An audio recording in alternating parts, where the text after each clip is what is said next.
Ghafara itu adalah ditutupnya kesalahan seorang hamba dan dijauhkan dari dampak buruk karena perbuatan dosa.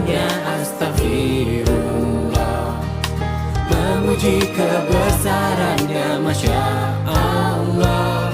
Lafalkan doa memohon ridho dan rahmat, agar kita selalu dekat dengan Allah. Di setiap hembusan nafasmu sertakan doa yang mengiringi langkah menuju hidayahnya. Ibu, apa kabar Bu? Sehat? Alhamdulillah. Kita mulai ya Bu. Bismillahirrahmanirrahim. Surat Ali Imran ayat 133. Ini ayat yang sudah sering kita baca, kita pelajari, sering kita dengar maksudnya. Mari kita cari tahu apa maksud yang ada di dalam ayat ini. A'udzubillahi minasyaitonirrajim. Wasari'u ila maghfiratin min rabbikum wa jannatin arduhas samawati wal ardu wa'iddat lil muttaqin.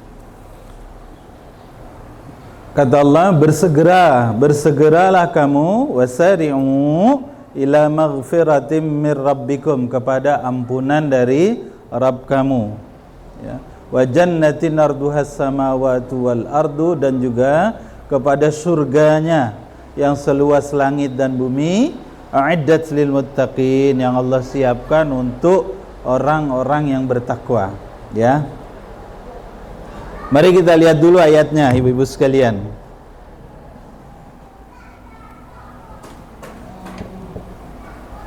Saya tulis agak besar ya. Wasari'u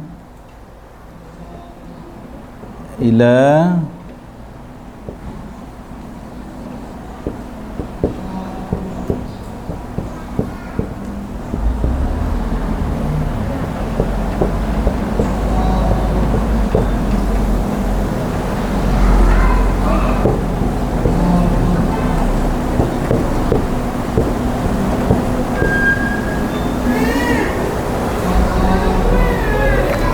bagian pertama dari ayat ini, wasari'u, kata Allah Subhanahu wa taala, dan bersegeralah kamu, ya Bu.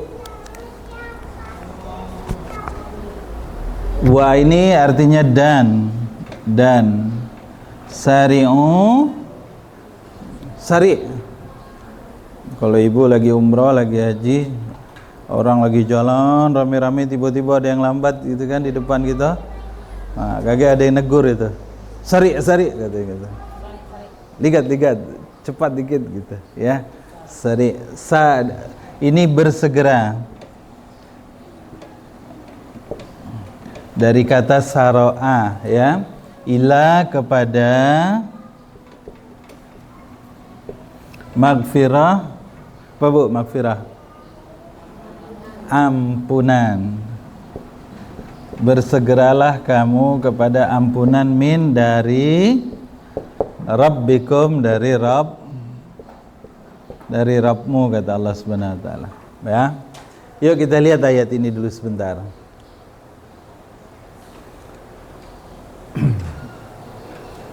Kalimat ini namanya fi'il amr. Ya, fi'il amr itu artinya perintah. Ya Bu, fi'il amr, perintah dari Allah Subhanahu wa taala. Kata Allah, dan bersegeralah, ya. Sari'u itu saro'a itu artinya segera, cepat. Apalagi kalau dalam kamus saya lihat itu, bersegeralah kamu, cepatlah kamu, bergegaslah kamu, kata Allah Subhanahu wa taala nih, ya. Ini Allah yang nyuruh nih Bu ya. Kata Allah, cepat, segera, bergegas. Wasari'u ini artinya juga jangan ditunda. Tuh Bu, jangan gelu-gelu. Jangan kaget dulu gitu. Kinilah kata Allah Subhanahu wa taala, ya. Wasari'u ini juga artinya jangan lambat. Jangan lambat-lambat. Ya. Maksud bersegera, maksud cepat itu ya jangan lambat, jangan ditunda-tunda, jangan gelu-gelu, kinilah, cepatlah. Ya. Ini maksud wasari'u.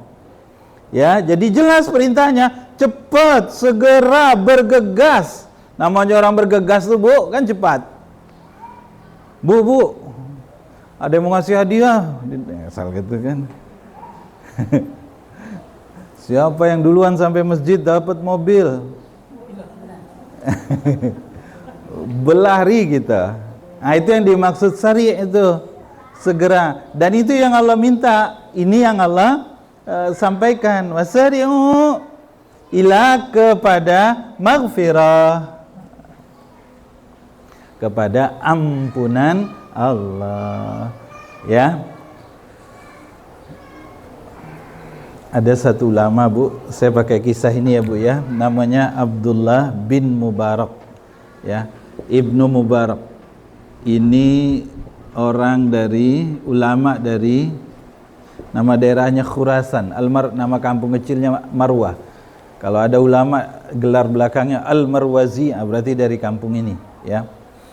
Dia lahir di Khurasan. Khurasan itu Iran, Afghanistan, Tajikistan di tengah-tengahnya. Ya, lahir tahun 118 Hijriah, wafatnya 181 Hijriah. Jadi ini masih ulama salaf. Dia dikenal, Bu, ahli ibadah, ahli ilmu karena gemar sekali menuntut ilmu. Bahkan dia belajarnya itu sampai ke Syam, sampai ke Palestina, sampai ke Basrah, sampai ke Kufah, bahkan sampai ke Mesir gitu, ke Yaman. Jadi dia keliling mencari ulama-ulama itu untuk belajar. Ini Ibnu Mubarak nih. Dia juga dikenal orang kaya yang gemar sekali bersedekah. Dia juga dikenal sebagai ahli puasa karena sepanjang tahun dia berpuasa. Ya, maksud berpuasa sepanjang tahun itu Senin Kemis dia puasa, Ayyamul Bid dia puasa, hari-hari yang lain yang disunahkan berpuasa dia berpuasa. Bisa jadi seperti itu. Atau dalam buku ulama salaf itu katakan puasanya selang-seling. Apa, Bu? Puasa Daud. Ya, hari ini puasa, besok idak. Puasa idak begitu. Ya, dia ahli puasa. Yang lain dia juga ahli hadis. Bahkan Ibnu Mubarak ini, Bu, dijuluki sebagai Amirul Mukminin fil hadis, pemimpin orang-orang yang beriman di bidang hadis, karena banyak sekali hadis yang dia hafal, hadis yang dia pahami, hadis yang dia ajarkan. Nah, yang menarik, dia juga ahli haji, orang yang gemar sekali naik haji. Ya, ada satu kali, Bu, Ibnu Mubarak ini berangkat haji sama rombongannya, karena dari Khurasan itu lewat Kufah kan. Ketika di Kufah, maaf kalau saya tidak salah, Kufah, dia ketemu keluarga. Ada dia lihat ada wanita, ibu-ibu, single parents, punya anak, hidupnya susah. Anaknya susah. Apa yang dia lakukan kemudian? Di Kufah itu dia berhenti, lalu semua perbekalan dan akomodasi dia untuk haji dia serahkan kepada ibu yang tadi janda dan punya anak yang susah itu. Tidak berangkat dia haji, sampai di Kufah dia berhenti, teman-temannya dari kampungnya berangkat semua ke Mekah. Beliau mengajar di Kufah itu. Ya. Singkat cerita, akhirnya musim haji berlalu, teman-temannya balik lagi, datang lagi ke Kufah. Gitu kan? Tapi siapa? Ibnu Mubarak tetap ingin, dia belum selesai ngajarnya, dia bilang nanti saya nyusul baliknya belakangan gitu. Singkat cerita, saudara orang kampungnya balik, Ibnu Mubarak pun pulang ke kampungnya. Sampai di kampungnya Ibnu Mubarak itu, Bu, diucapi selamat. Selamat ya Syekh, semoga menjadi haji yang mabrur gitu. Kata beliau, saya tidak naik haji, saya berhenti di Kufah, saya mengajar. Tidak, kata orang yang kemarin sudah balik duluan, mereka melihat engkau tawaf, mereka melihat engkau sa'i dari Safa Marwah, mereka melihat engkau wukuf di Arafah, katanya gitu. Jadi oleh Allah Subhanahu wa taala, walaupun dia tidak berangkat, ya Bu, pahala hajinya disampaikan. Bahkan orang-orang sekampungnya bingung, dia nengok Ibnu Mubarak kok ada di Mekah melaksanakan rukun-rukun haji. Ya Bu, dia dapat dia dua pahala, pahala sedekah, pahala nolong orang, dan pahala haji. Subhanallah. Itu Ibnu Mubarak tuh. Nah, yang mau kita ceritakan adalah dia juga seorang ahli jihad, Bu. Jadi tahun ini beliau itu kan lahir 118 Hijriah, nanti wafatnya 181 Hijriah nih, umur 63 tahun wafat. Nah, di akhir hidupnya ini beliau lebih banyak di Al-Aqsa, itikaf di Masjid Al-Aqsa, Palestina. Kenapa dia lebih banyak di Palestina? Karena saat itu ini tahun ini nih, Masjidil Aqsa mau direbut oleh tentara Romawi Nasrani. Jadi dia ikut berperang menjaga Masjidil Aqsa. Nah, di bulan haram kan nggak boleh perang. Zulqa'dah, Zulhijjah, Muharram itu kan, itu musim haji, nggak boleh perang, maka dia istirahat. Karena itu musim haji, berangkat dia ke Mekah di sela-sela waktu perang itu. Berangkat ke Mekah, dia lakukan rukun haji semuanya. Pas selesai pulang, dia mampir ke toko kurma, dia cicip kurma, enak, bagus, dia beli, pulang lagi ke Palestina. Tapi ada yang menarik, Bu, ini kata beliau nih, ini orang baik, orang alim yang jarang sekali berbuat maksiat, sehingga ketika ada perubahan pada dirinya itu terasa. Kata Ibnu Mubarak, saya merasakan perubahan yang luar biasa, ada sesuatu yang berubah pada diri saya sesudah saya pulang haji, kata beliau. Kalau sebelum haji saya memiliki firasat, saya merasakan doa-doa saya itu diijabah oleh Allah. Doa-doa saya itu dikabulkan oleh Allah. Tapi kok ini balik haji, doa-doa saya malah tidak diijabah. Firasatnya saja tidak dapat saya bahwa doa saya itu diterima gitu. Doa-doa yang terkait sehari-hari saya lihat banyak tidak dikabulkan oleh Allah. Itu yang terjadi pada dia. Berpikir dia, kok saya balik haji malah doa-doa saya tidak dikabulkan, padahal sebelum haji tidak seperti itu gitu. Dia mikir, dia periksa, Bu, apa salah saya ini kok malah balik melaksanakan rukun Islam, malah doa-doa saya tidak terkabul. Padahal mestinya kan makin lengkap, makin sempurna ibadah seseorang, makin dekat dia sama Allah. Tapi yang dirasakan Ibnu Mubarak tidak begitu. Dia periksa, Bu, apa ada dosa besar yang saya lakukan? Dia lihat tidak ada. Dia periksa lagi, apakah ada perintah-perintah Allah yang saya tinggalkan? Tidak ada. Dia cek sampai akhirnya dia ingat satu hal, Bu. Waktu beli kurma itu, dia nyicip, tidak izin sama yang punya toko. Karena kalau zaman dulu, kalau sekarang nyicip itu lajulah. Yang penting jangan masuk kantong, jangan masuk tas, jangan bawa balik ke penginapan. Kalau nak nyicip lah berapa telap di situ. Itu zaman dulu. Kini, waktu itu dikatakan dalam buku sejarah belum begitu budayanya. Sehingga kemudian dia ingat, saya tidak izin, sehingga saya makan satu kurma dan kurma itu masuk ke dalam perut saya, sementara itu statusnya saya tidak izin. Artinya haram. Dia ingat itu rasanya maksiat yang dia lakukan. Maka berangkatlah dia siapkan pengkomodasinya, berangkat balik dia ke Mekah, Bu. 1000 kilometer itu ya, dari Mekah ke Palestina itu. Hampir 1200-an kilo, 21 hari. Naik unta, lewat padang pasir yang panas, hanya untuk minta dihalalkan yang tadi itu, yang satu butir tuh. Sampai di Mekah dia cari toko, dia cari itu toko yang kemarin dia beli kurma itu. Dia cari nian, akhirnya ketemu.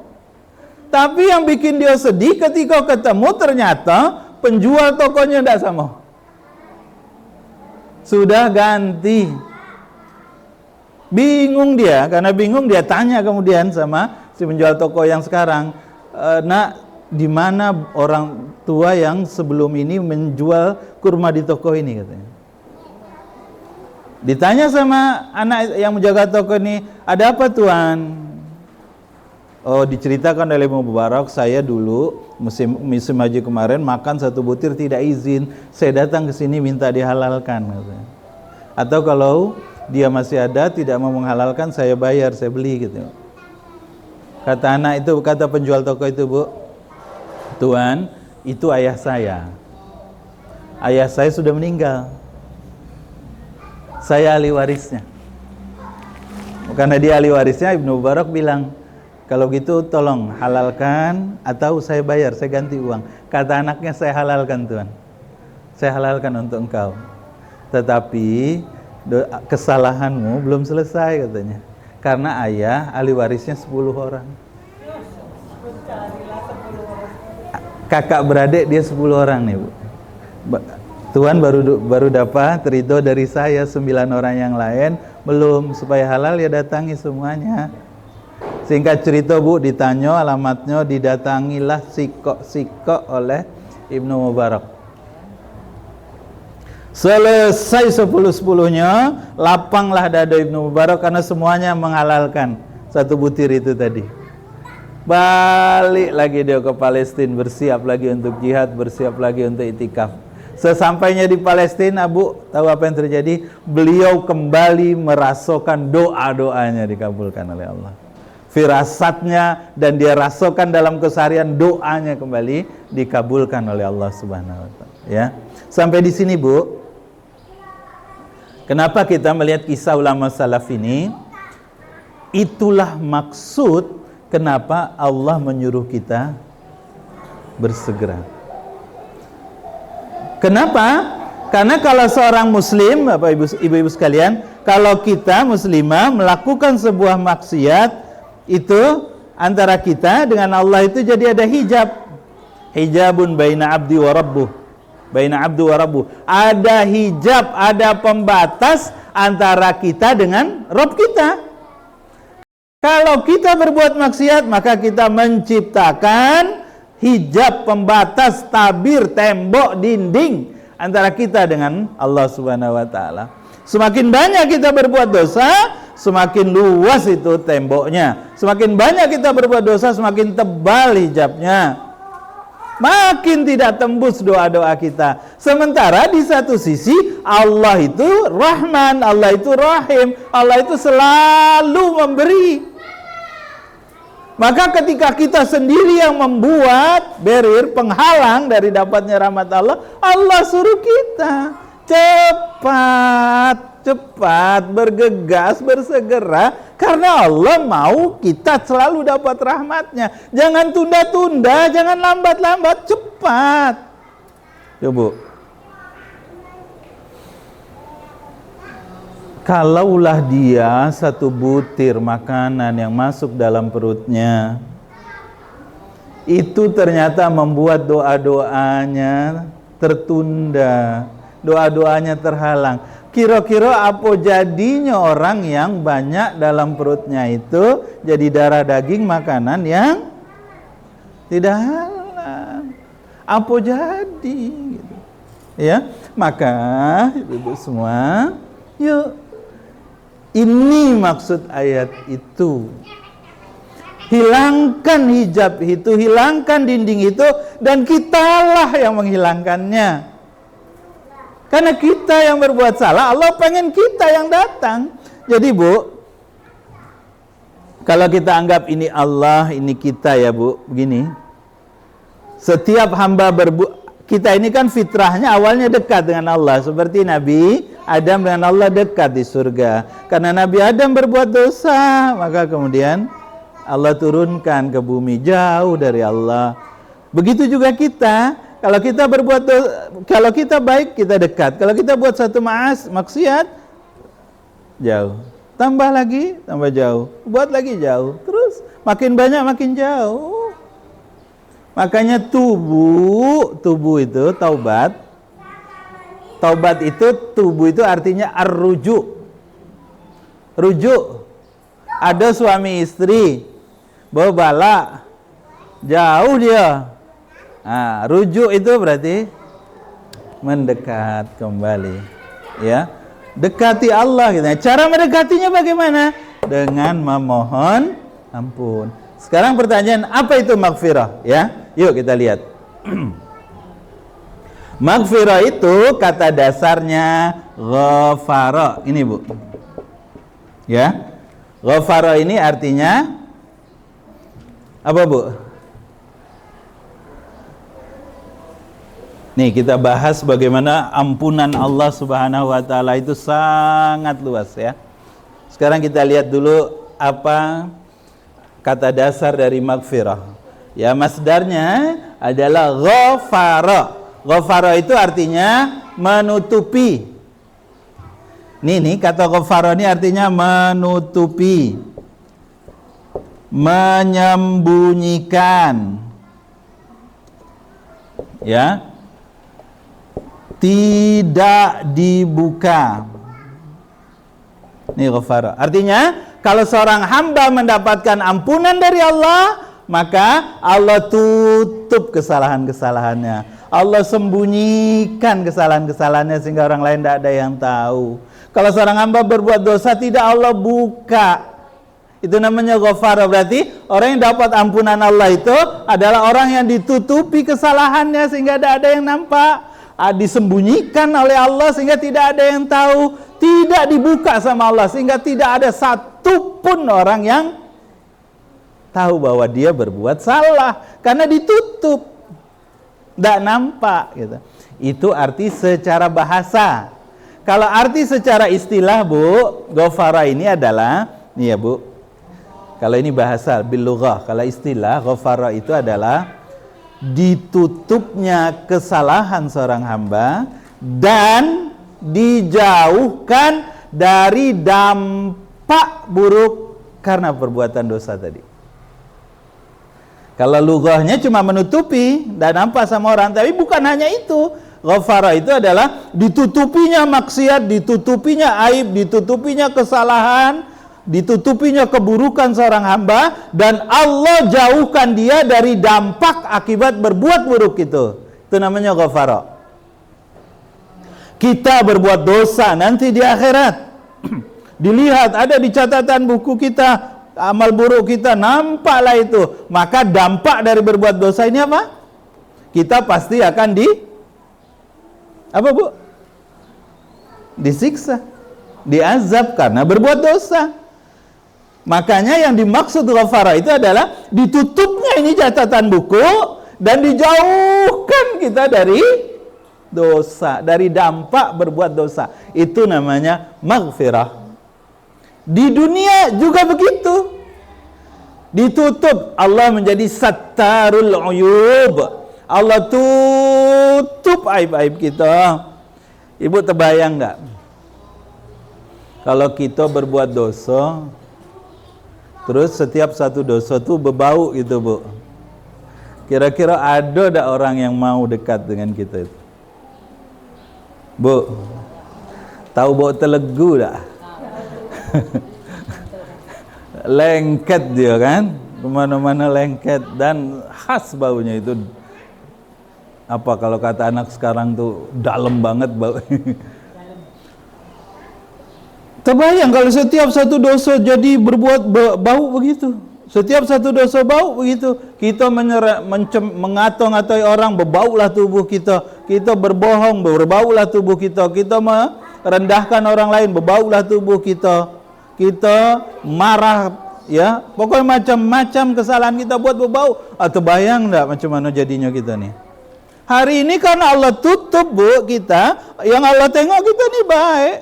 Padahal wallahualam kita dewek lah yang tahu siapa diri kita gitu. Nah, ini arti maghfirah, ya. Jadi maghfirah itu Allah tutup, Allah sembunyikan, tidak Allah buka. Baik di akhirat nanti dan juga di dunia. Oke. Nah, yang menarik ibu-ibu, yang menarik Asmaul Husna, nama-nama Allah yang baik itu ternyata tiga diantaranya itu pakai kata ini. Ya, mari kita lihat ya. Ini menarik sekali karena sampai 3 sifat Allah, nama Allah itu pakai sifat yang ini. Kita sedang belajar asma wa sifat nih ya. 1, nanti ketemu kata-kata Ghafir. Ya Bu, Allah itu Ghafir. Ghafir ini artinya pengampun. Ya, ini Allah sebut 1 kali dalam Al-Quran, dalam surat Al-Ghafir ayat ketiga.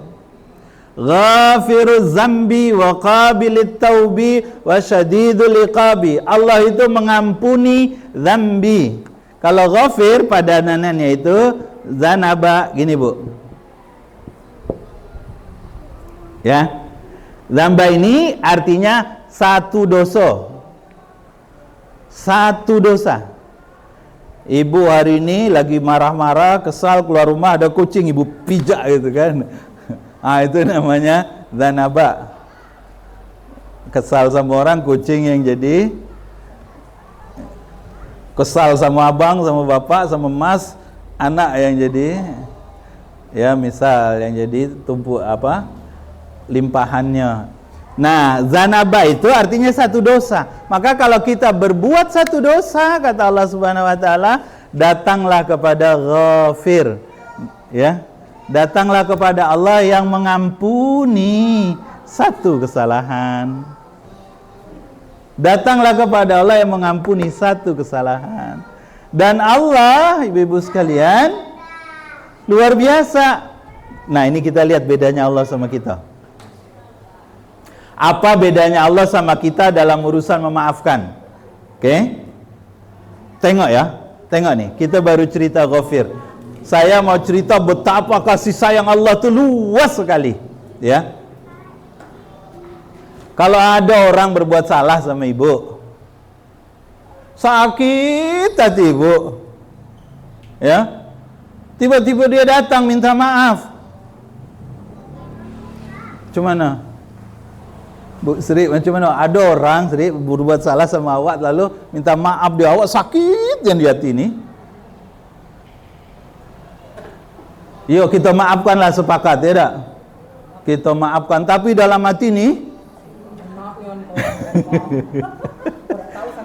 dalam hati itu, ya Allah, kita merasa seolah-olah sudah melakukan sesuatu yang besar sekali, sudah mengorbankan sesuatu yang hebat sekali gitu.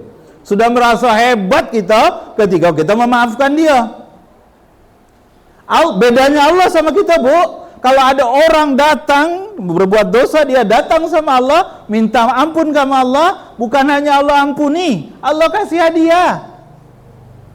Pernah tuh pikir ya sih, ada orang buat salah sama awak, sakitnya hati ini, dia minta maaf, kita maafkan, dia balik, nih duit tuh kau 1 juta. Pernah dah Bu? Jangankan ngerjoi, mikir ke situ belum. Yang ada dalam hati kita tuh bahwa ketika kita memaafkan rasanya sudah hebatnya. Allah tidak begitu. Allah Ghafir itu ada orang datang, Allah ampuni. Allah bukan hanya mengampuni, Allah senang betul sama orang yang datang minta ampun sama Allah tuh. Dalam kitab Riyadhus Shalihin itu kan dibilang, Bu, ada hadis nih ya, diskusi ya. Ada musafir bawa 1 unta, di atas untanya itulah seluruh perbekalannya, makan minumnya, lewat padang pasir yang luas. Di depan tengoknya ada pohon sikok. Enak untuk berteduh, istirahatlah dia berteduh. Karena berteduh di bawah pohon, angin sepoi-sepoi, bersandar pula, habis makan habis minum, tertidurlah dia. Ketika bangun, ditengoknya untanya tak katik lagi, dicari ke mana-mana tak ada, depan belakang kiri kanan tak ketemu lagi. Bersender baliklah dia ke batang pohon tadi, putus asa. Ya Allah, macam mana aku nak melanjutkan perjalanan jauh nih, ya kan? Makanan tak ada, minuman tak ada, unta tak ada, perbekalan yang lain juga tak ada. Putus asa dia, tersender dia. Ketika dia bersandar begitu, tahu-tahu muncul lagi untanya. Alangkah senang hati dia, sampai senangnya itu dalam hadis ini dibilang gini, Bu, Dia sampai bilang terima kasih Allah, ana rabbuka wa anta abduka ya Allah katanya. Makasih Allah, aku Tuhanmu dan kau hambaku ya Allah katanya. Saking dia senangnya terbalik-balik dia bercakap. Nah kata Allah, begitu tuh kalau ada orang senang seperti itu. Nah senangnya Allah kepada orang yang meminta ampun pada Allah lebih dari itu. Oke? Dan Allah kasih hadiah, bukan hanya diampuni dosanya, Allah kasih pahala. Coba bayangkan. Itu bedanya Allah sama kita. Oke? Jadi jangan nih, laisa kamitslihi syai'un. Allah itu luar biasa, tidak sama dengan kita. Ini sifat yang pertama dalam Asmaul Husna. Nanti ada lagi Asmaul Husna itu begini. Ghaffara. Kalau ini ada tasdid. Tasdid ini artinya pengulangan. Maka arti ini banyak mengampuni, banyak memberi ampun. Ini artinya nih Bu, banyak mengampuni. Ya, Ghaffara itu banyak memberi ampun, banyak. Sama warnanya, malah tidak terbaca. Banyak mengampuni. Nih. Ini dalam Al-Quran Allah sebut 5 kali. Misalnya dalam surat Nuh itu ayat 10. Faqultu astaghfiru rabbakum innahu kana ghaffara. Katakan kepada umatmu wahai Nabi Nuh, mohon ampunlah kepada Allah. Faqultu astaghfiru rabbakum tsumma tubu. Faqultu astaghfiru rabbakum, minta ampunlah kepada Rabb kamu, sesungguhnya Allah sangat banyak memberi ampun. Ghaffara. Apa maksud Ghaffara banyak memberi ampun nih Bu? Ya, kalau ini nama dosanya zamba, kalau Ghaffara nama dosanya zamban. Nih. Kalau ini satu dosa, kalau ini satu dosa berulang-ulang. Saya ulang, kalau ini cuma satu dosa satu kali, kalau ini satu dosa tapi diulang-ulang. Itu bahasa Arabnya namanya zamban. Contohnya apa? Hari ini kita ngomongi orang yuk. Nah, contoh gibah kan? Ya Bu. Pahamlah gitu. Gibah itu berdosa. Cuma ngomongi orang ya alangkah sedapnya. Hari ini ngomong istighfar, astagfirullah gitu ngomongi orang. Besok ngumpul lagi, jangan gibah. Yo, tidak. Tapi tahu dah. Kita berdua ya. Dikerjoi lagi. Lusa begitu. Nah, itu namanya zamban. Dosa yang sama diulang-ulang. Ya. Nah, kalau kita melakukan dosa yang sama dan dilakukan berulang-ulang, datanglah kepada Ghaffar. Tapi ada yang hebat lagi Bu. Ada bedanya antara kita sama Allah. Tengok nih. Coba Ibu bayangkan. Kalau ada orang Bu melakukan kesalahan yang sama dan meminta maaf berulang-ulang. Hati Ibu, hati. Kalau pertama dia minta maaf, hati Ibu seluas ini misalnya. Besok dia kerjakan lagi. Hati Ibu semana? Ketiga kali? Itu kita manusia. Kalau Allah dikatakan dalam hadis, mau 99 kali, mau lebih, hati Allah tetap tidak berubah. Nah, itu yang kita tidak sanggup. Tidak akan bisa kita. Tapi kalau kita belajar untuk itu, subhanallah. Ya, itu Ghaffar. Nanti ada lagi Bu, asma Allah yang lain. Di atas ini lagi. Namanya Ghafur. Ghafurun. Nih Bu, ini sambil belajar bahasa Arab kita. Kalau Ghaffara pakai tasdid berarti pengulangan. Ya, kalau Ghafur ini artinya banyak. Ya, makanya disebut ini maha mengampuni. Bedanya apa dengan Ghaffar dengan Ghafir? Kalau ini kan cuma sikok tapi diulang-ulang. Kalau ini nama dosanya Dzunuban. Ini Bu, nama dosanya. Nih. Dzunuban itu ngomongi orang yo. Ngatoi orang Humazah yo, lumazah yo, fitnah yo, namimah ngadu domba yo. Itu baru mulut bae itu lali moiko variannya.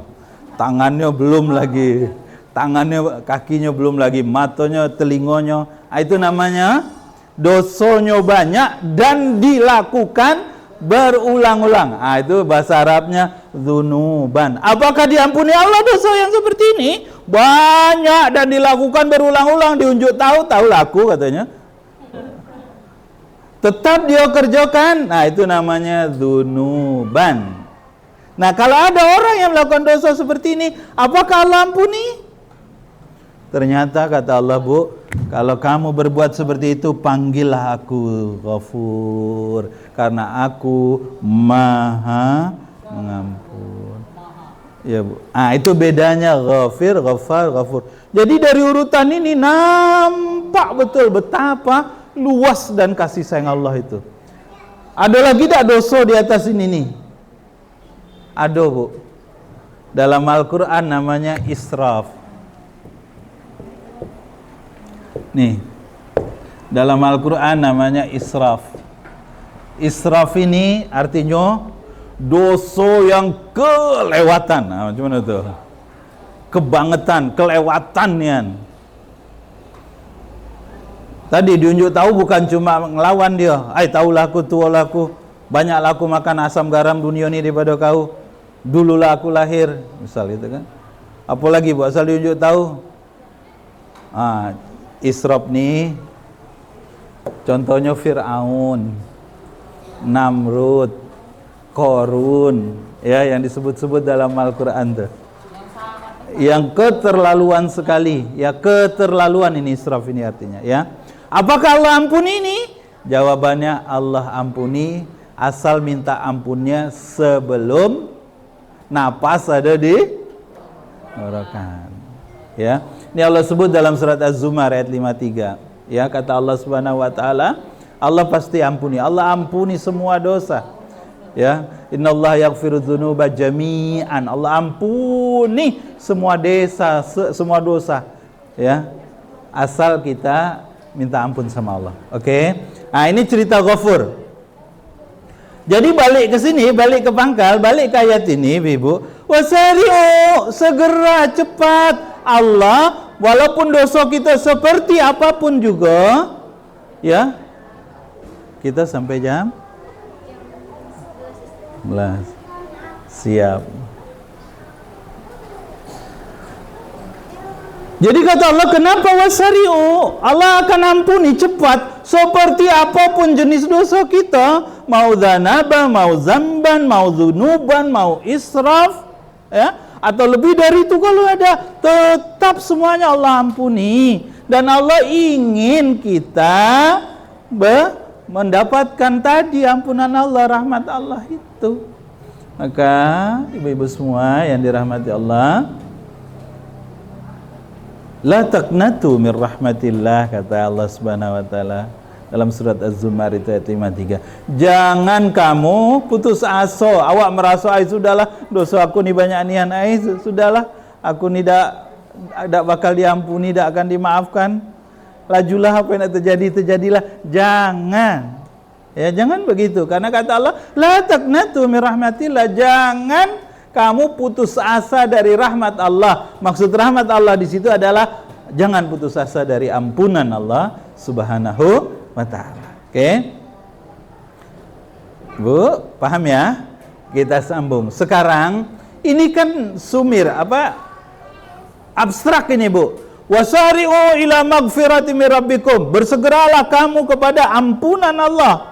Maksudnya ampunan Allah, bersegera pada ampunan Allah itu yang seperti apa? Bentuknya yang seperti apa gitu, supaya kita termasuk orang yang menuju kepada ampunan Allah ini. Seperti apa bentuknya gitu. Nah, itu yang kita bahas. Hanya sebelum itu tengok satu lagi, saya jadi ingat. Bu, dalam ini kan Ali Imran 133 Allah pakai kata wasari'u. Nanti Bu, dalam surat Al-Hadid ayat 20 atau 21 itu Allah pakai kata sabiku gini. Sabiqu ila maghfiratim mir rabbikum wa jannatin ka ardus samawati wal ard, kata Allah. Kalau di dalam surat Al-Hadid Allah pakai sabiku. Sabiku itu artinya perlombaan. Sabik, juaranya itu champion, musabaqah itu nih kata dasarnya sabik, ya, orang yang berlomba-lomba itu namanya, ya, perlombaannya namanya musabaqah. Orang yang berlomba-lomba sabik, ya, pemenang, champion. Nah, kalau ini Bu, kata Allah, bunyinya sama. Wasari'u ila maghfirah. Kalau ini sabiqu ila maghfirah, sama bunyinya.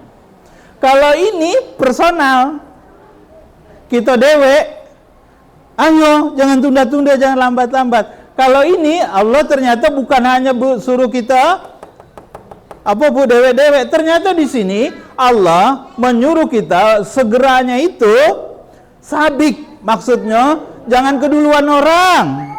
Jadilah kita orang yang paling pertama, yang paling cepat jadi champion untuk mendapatkan ampunan Allah itu. Berlombalah kamu. Nanti ketemu lagi di ayat lain Allah pakai kata fafirru, kata Allah. Berlari, fafirru itu larilah kamu, kata Allah Subhanahu wa taala, kepada ampunannya gitu. Coba. Ketiga-tiganya kalimat perintah. Kenapa Allah semua pakai kalimat perintah untuk ini? Karena Allah pengen kita segera dapat rahmatnya Allah, hilangkan hilangkan pembatas yang kita buat dewe dari Allah itu. Ya, oke. Sekarang macam mana? Apa maksud ayat ini? Ya, ayat ini, Ibu, apa maksud wasari'u ila maghfirah? Kata ulama itu adalah kemana kita bersegera itu? Bersegeranya kepada asbabil maghfirah. Apa bentuk konkretnya itu seperti apa? Maka katanya bersegeralah kamu kepada sebab-sebab Allah memberikan ampunan itu. Ya, sebab Allah berikan ampunan. Jadi bersegeranya itu kepada apa? Kepada sebab agar kita dimaafkan, diampuni oleh Allah Subhanahu wa taala. Apa contohnya? Bu, caranya ada 3. Sebab dapat ampunan Allah itu ada 3. Ya. Kalau dosa besar, maka jalannya taubat. Kalau dosanya kecil, maka jalannya istighfar. Lalu Bu, ada satu lagi jalan untuk mendapatkan ampunan Allah di luar yang ini. Apa itu? Melakukan amal soleh. Kenapa melakukan amal soleh, Ustadz? Karena ternyata amal soleh itu menggugurkan dosa. Amal soleh itu menggugurkan dosa. Contoh nih Bu. Nabi SAW bilang begini. Idzal abdu aznaba dzamban, jika seorang hamba aznaba, dia melakukan perbuatan dosa, kemudian dia yatawadhu summa fayuhsinul wudu.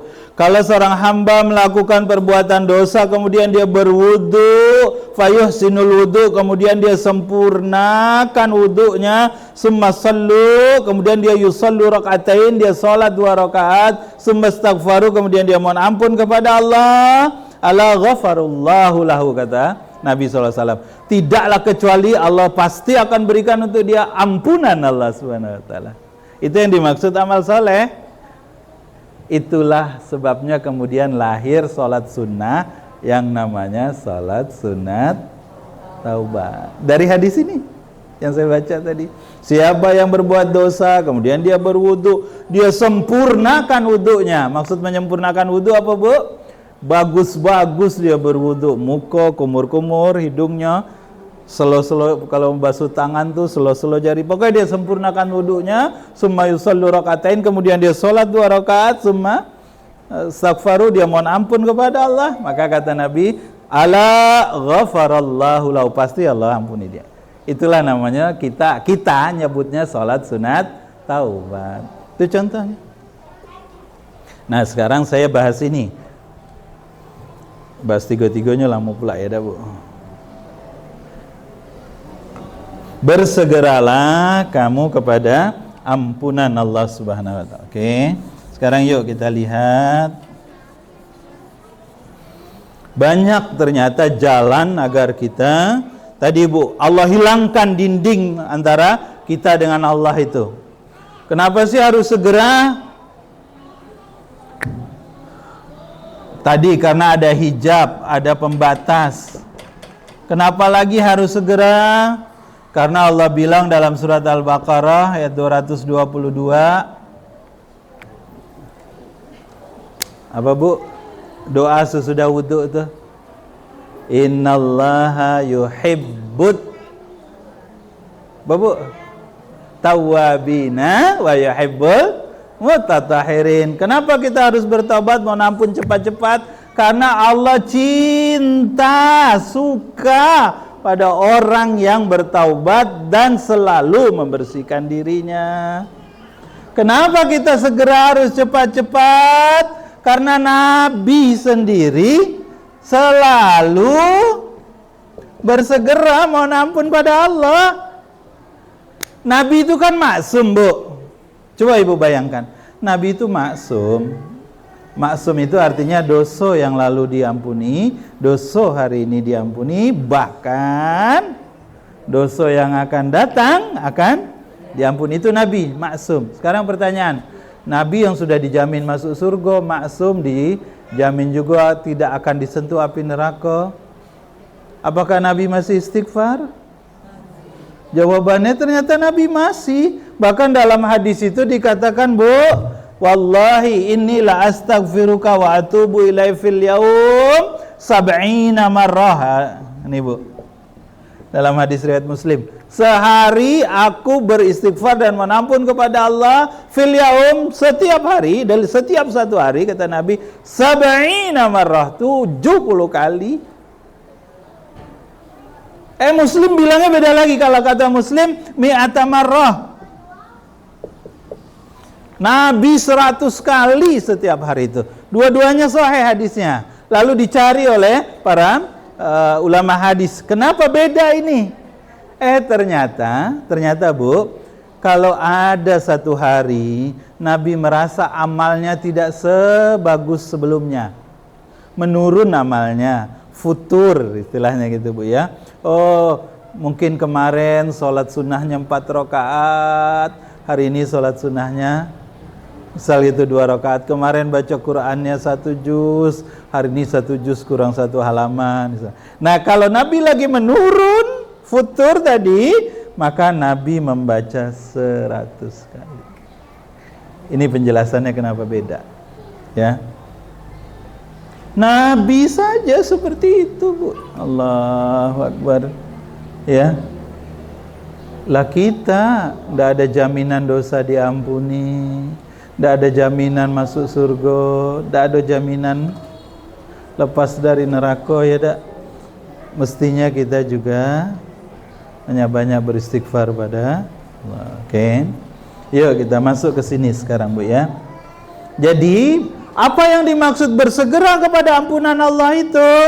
Maksudnya adalah bersegera al-musara'ah ila asbabil maghfirah. Bersegeralah menuju sebab-sebab kamu dapat ampunan Allah, menuju kepada sebabnya. Sebabnya apa? 1, taubat.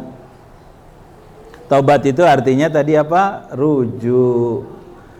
Taubat ini kalau bahasa kumpehnya, Bu, ar-ruju ilallah biqasdi taqarrubi ilaihi ma'a khuduril qalbi wal i'tirafi wal wuqufi minaz zambi wal azmi bi'audatil audaila fil mustaqbal. Taubat ini, kalau kita sudah paham ini taubat ya Bu, Ar-ruju' ilallah because ditaqarrub ilaih. Rujuk kembali datang kepada Allah dengan maksud agar dekat. Balik yang tadi tuh. Ya, agar dekat kepadanya dengan cara apa? Tadi. Mengakui kesalahan, mengenali salah-salah itu, berjanji tidak akan mengulanginya di hari-hari yang selanjutnya. Berhenti tidak ngerjakan lagi, berjanji tidak akan mengulangi. Kemudian tadi, ya Allah, ini taubat. Kalau ini itu dosa besar. Istighfar, Nabi selalu istighfar tadi, ya Bu. Bahkan Nabi bilang begini, Malladzima istighfara ja'alallah min kulli hamin farja wa min kulli dikin makhraja. Siapa yang banyak beristighfar pada Allah, siapa yang melazimkan beristighfar pada Allah, Allah ganti sedihnya jadi bahagia, Allah ganti kesempitannya jadi kelapangan, Allah beri dia jalan keluar dari setiap masalah. Maaf, Allah beri dia rezeki dari jalan yang tidak disangko-sangko. Nih kalau istighfar, ya. Nah, saya ingin berpanjang-panjang di sini. Ternyata ada perbuatan yang jika kita mengerjakan perbuatan itu, maka dia menggugurkan dosa-dosa kita. Ya, mari kita masuk ke sini. Bu, Allahumma barik lana fima razaqtana wa qina azabannar. Ayo Bu, sambil Bu.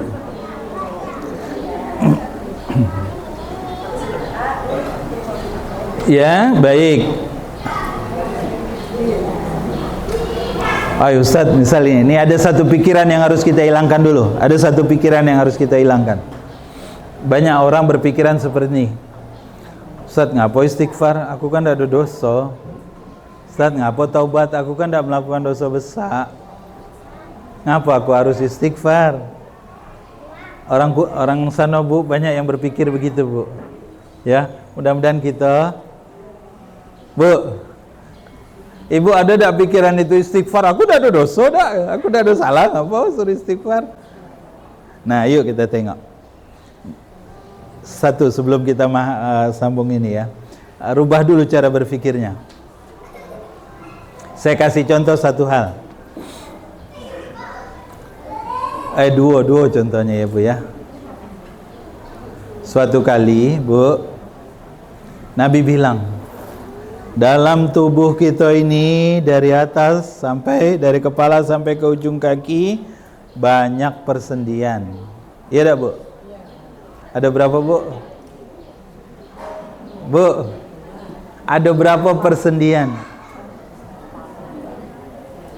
Nih siko, ya dah, nih siko, 1, 2, 3. Nih siko, ala 5. Nah dari kepala, dari ujung kepala sampai ujung kaki berapa Bu? Bu? Iya, tidak apa-apa. Nabi bilang, dan ini yang hebatnya Nabi Bu, dan ini yang menyebabkan banyak orang sekarang masuk Islam. Nabi yang tidak pernah tahu ilmu biologi, tidak ada kaca pembesar, tidak pernah pula belek tubuh orang. Nabi bilang di dalam tubuh kita nih ada 360 sendi. Lengkap. Dan hari ini Bu, ahli-ahli kedokteran, ahli biologi di barat itu terbengong-bengong sesudah mereka hitung, ternyata betul tidak meleset, tidak lebih tidak kurang 360. Yang mereka tanya tuh, dari mana Muhammad itu tahu, kata mereka. Padahal zaman dulu dia hidup di padang pasir gurun yang entah berantah itu kan. Nah, itulah yang kemudian membuat mereka masuk Islam. Nah, kata Nabi Bu, setiap satu sendi nih Bu, setiap satu sendi ini ada hak Allah atasnya. Saya ulang, setiap satu sendi ini ada hak Allah atasnya. Apa haknya? Dibacakan subhanallah, walhamdulillah wala ilaha illallah. Setiap satu sendi ini haknya adalah dibacakan tasbih, tahmid, takbir dan tahlil satu kali. Berarti kalau ada 360 persendian satu hari, kalau kita ingin memenuhi hak Allah atas diri kita, berarti kita harus baca zikir tadi itu sebanyak 360 kali. Ketika tidak baca, berarti tidak memenuhi hak Allah atas diri kita. Kalau ada suami ibu tidak memenuhi hak ibu, kira-kira perasaan ibu ke suami macam mana? Hak saya kan diberi nafkah tiap bulan nih, awal bulan duit belanja, tiba-tiba tak dikasih belanja. Diam ya, diam baik, tak ada marah dah. Tapinya itu mulai dari kasur, bantal, selimut, lempar kalau ke teras tuh kan. Jangan kosong. Nah, kata Nabi Bu, kata Nabi, siapa yang sholat sunnah duha 2 rakaat, berarti dia sudah memenuhi hak Allah atas diri dia. 2 rakaat saja gitu. Maka siapa yang kenapa kita disuruh sholat duha itu, ini salah satu. Karena ada hak Allah atas diri kita yang sendi-sendi ini tiap hari harus kita bacoi Allah. Kalau tidak kita bacoi berarti kita tidak memenuhi hak Allah. Itu sebabnya pada anak-anak kita itu kita masukkan agenda terus setiap hari mereka duha.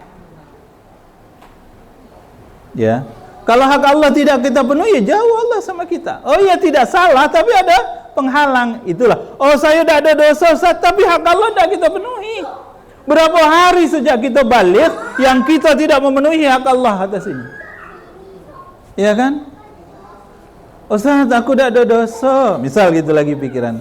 Nanti Bu, di akhirat diceritakan ketika ada hamba yang dimasukkan ke dalam neraka, dia nanya, kenapa ya Allah aku dimasukkan ke dalam neraka?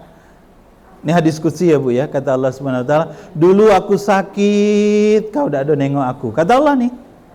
Dulu aku lapar, kau tidak ada ngasih aku makan. Kata Allah. Bingunglah hamba ini. Ya Allah, macam mana pula engkau sakit, engkau lapar? Kata Allah, ada saudara kau yang sakit, tak ada kau besuk.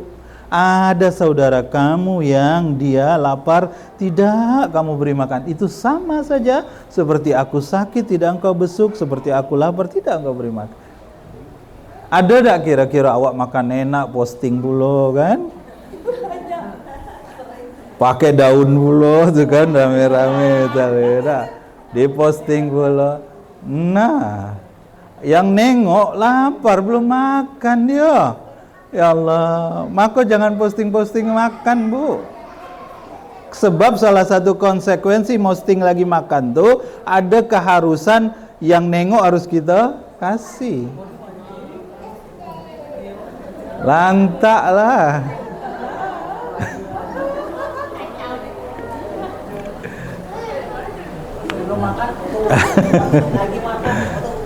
Baru masak cuk hari ini bikin pindang gitu. Nah sudah ya.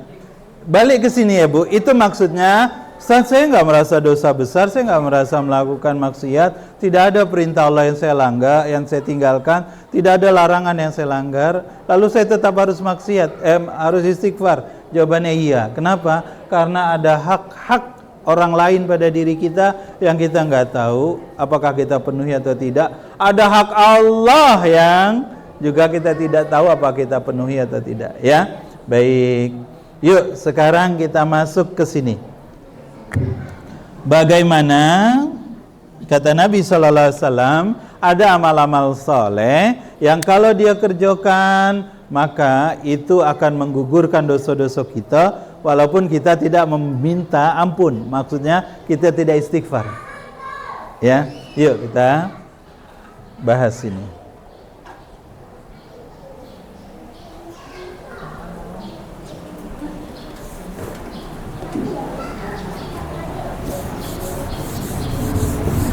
Ini agak panjang nampaknya nih Bu hari ini kita.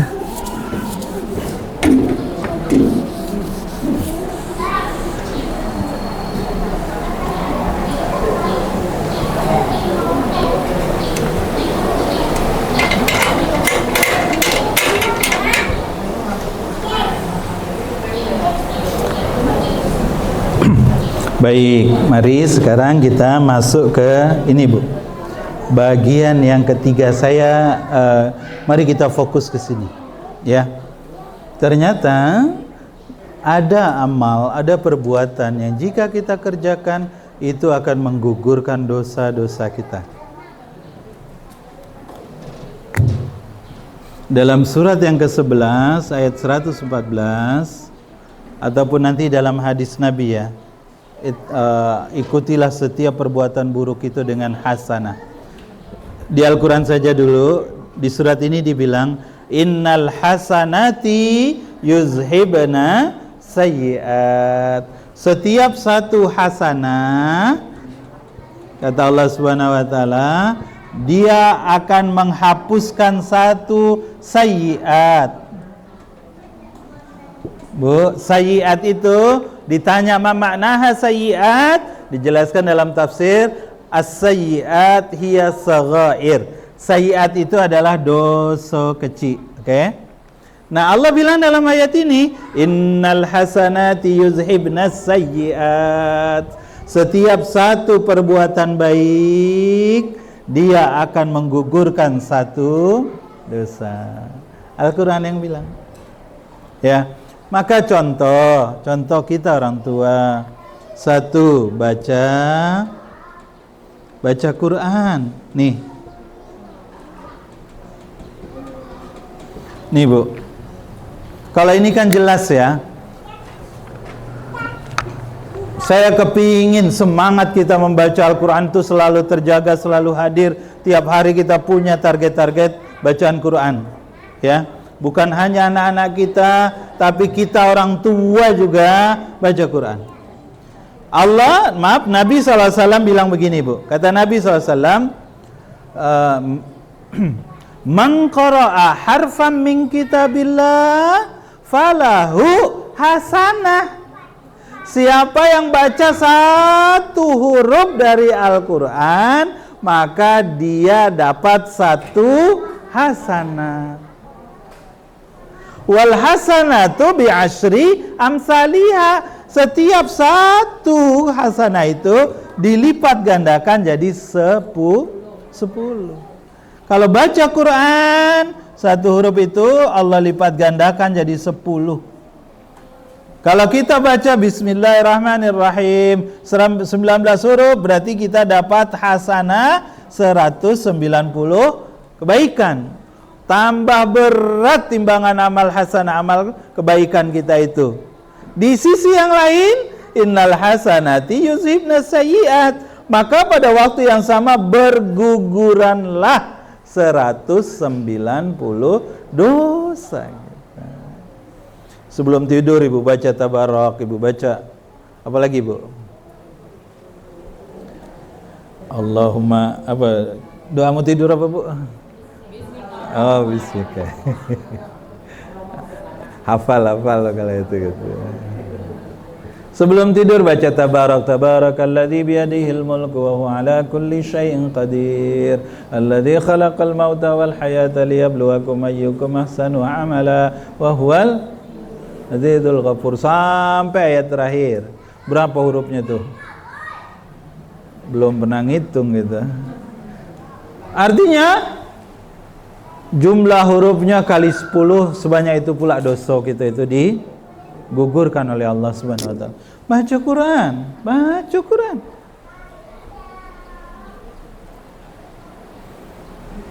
Sedekah. Bu, sedekah itu dalam Al-Quran kalau 1 dikali berapa Bu?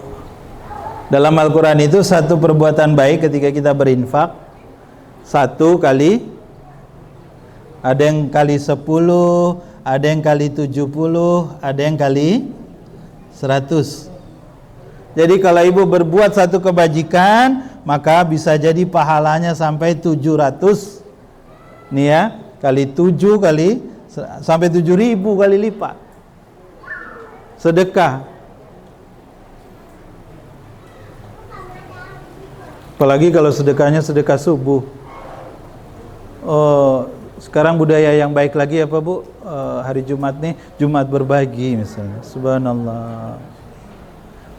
Ayo, dia pahalanya berlipat-lipat dan ini hasanah. Udah sedekah belum Ibu hari ini? Jangan nengok kantong itu, enggak ada cerita itu. Bukan tromol tadi, enggak. Tadi sebelum ini ada sedekah enggak? Bu, ada sedekah enggak tadi?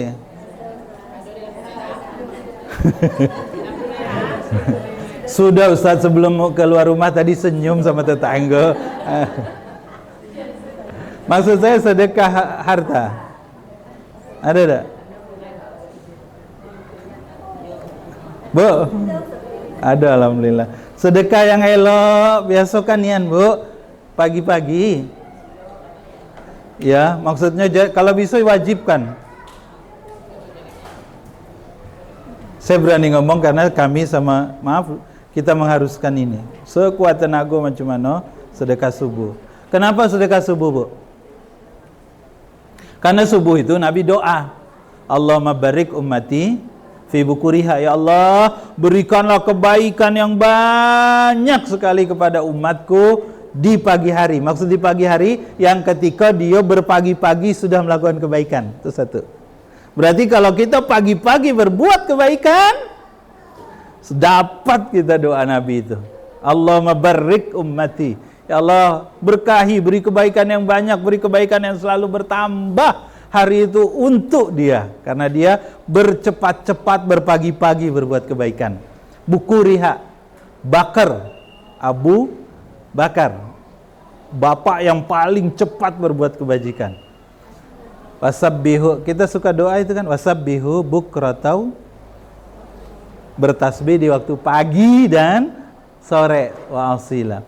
Jadi Nabi Bu, Nabi bilang, Nabi doa. Jadi kalau kita sedekah pagi-pagi itu, subhanallah, dapat satu doa. Tuh, yang kedua, dapat doa malaikat. Setiap, ini hadis sahih ya. Kalau ada orang bersedekah, berinfak di waktu subuh, maka dia dapat doa malaikat. Tahu bunyi doa malaikat apa Bu? Allahumma ati munfiqan khalafa. Ya Allah, beri karunia yang besar untuk orang yang berinfak. Ya Allah, berikanlah ganti dengan ganti yang jauh lebih besar untuk orang yang berinfak pagi-pagi. Itu doa itu dibaca oleh malaikat Bu, kapan? Ketika pergantian shift antara malaikat malam dengan malaikat siang. Dan ulama hadis menceritakan kenapa ini istimewa, karena pas ganti shift. Kalau siang begini kan yang tugas cuman anggaplah 70.000 malaikat gitu ya. Ya cuma itu 70.000. Tapi kalau pas ganti shift tuh berarti ketemu yang ini 70 dengan 70. 2 kali lipat. Dan semua berdoa untuk orang yang sedekah subuh. Maka kalau punya anak banguni subuh, jangan cuma nyuruh dia berangkat ke masjid. Kasih juga nak nih 2.000. Misal. Kan kita tidak mesti bicara berapa besarnya. Yang kita bicarakan itu adalah amalnya. Iya kan? Makanya kemudian orang-orang tua kita dulu Bu, mak-mak kita dulu, tahu ngakalinya macam mana? Dia bikin celengan dewek, setiap subuh dia masukkan. Kapan dia ini serahkan ke masjid, kapan dia serahkan? Kakek pas hari pengajian. Tapi dia sedekahnya itu di subuh hari. Ada yang beras dia masukkan. Karena tadi Bu, dari mana budaya ini? Tadi hadis ini. Karena ingin dapat doa malaikat yang malaikat doakan, ya Allah beri ganti pada orang yang berinfak dengan ganti yang lebih baik dan berlipat ganda lebih banyak. Jadi kalau ibu, saya misalnya ibu sedekah 5.000 itu kan, doa malaikat berlaku sama ibu. Ya Allah, ganti duit 5.000 Henry itu. Diganti nih kan Bu, Masya Allah. Banyak Bu loh kan. Ayo Bu, jadikan ini ya. Ini misal itu ya sedekah ya. Jadi pahalanya bukan hanya 1 kali 10, 10 kali 70, 70 kali 100, enggak. Bisa jadi bighairi hisab dalam penjelasan yang lain. Bisa jadi pahalanya tidak terhingga memenuhi mizannya Allah, ya. Dan setiap satu pahala itu menggugurkan satu hasanah. Baca Quran, sedekah, apalagi Bu? Istighfar kita masukkan ya Bu ya. Selalu beristighfar, mohon ampun sama Allah. Masya Allah. Pagi-pagi membangunkan anak. Nih ibu-ibu dah. Ibu kalau anak dibanguni tak bangun-bangun, apa yang ibu kerjai? Ibu marah sama dia. Coba ibu pagi-pagi itu sebelum banguni anak, usap-usap sambil doa dulu, ya Allah, jadikan anakku anak yang baik. Ya Allah, bangunkan dia, ya Allah, lapangkanlah dadonya. Oh, tambah enak dia tidur. Sesudah doa itu baru bangunkan dia, Bu, dan kita ikuti dengan prasangka baik. Bangun, Bu, bangun. Kenapa saya bilang begini? Berani karena pengalaman. Ada yang kita banguni anak kita tanpa kita baca doa, Bu, bangun dia merengut. Kadang ini masih pagi, kata dia. Tapi pas kita baca, kita praktekkan ini dengan berprasangka baik sama Allah, bangun, duduk, dia senyum, dia sama Allah. Ya Allah, langkah sempurnanya dunia. Bangun tidur, anak kita terbangun, duduk, senyum dia sama kita. Coba ibu bayangkan, alangkah enaknya jadi orang tua macam itu. Bahagia betul. Tak ada dia merengut gitu, tak. Ya, subhanallah. Ya. Hampir banyak apa saja amal soleh, ibu, apa saja amal soleh itu dia akan menggugurkan sayyiat, dosa-dosa kecil kita. Ya, maka ayo balik ke ayat ini, segeralah kita kepada ampunan Allah Subhanahu wa taala ini. Kenapa? Tadi kita yang butuh ya, Bu. Kita yang butuh. Ya, sebab tanpa ada ampunan dari Allah, wah, berat hidup kita nih. Terlalu banyak temboknya, terlalu banyak penghalangnya. Ado baik balaknya. Ibnu Mubarak ini, Bu, yang bilang kalau dia pagi-pagi, kalau suatu hari dia mau naik dalam kudanya, tiba-tiba kudanya bertingkah. Kalau dia mau naik unta, tiba-tiba untanya bertingkah. Apa yang dilakukan oleh Abdullah bin Mubarak tadi, Bu? Dia akan langsung periksa diri dia. Dia akan periksa, astagfirullahaladzim, dia istighfar, apa dosa saya nih? Tuh, Bu. Maka kalau ibu tiap pagi nak manasi mobil tiba-tiba bermasalah, nak ngidupi motor tiba-tiba bermasalah, buka pintu kuncinya bermasalah, maka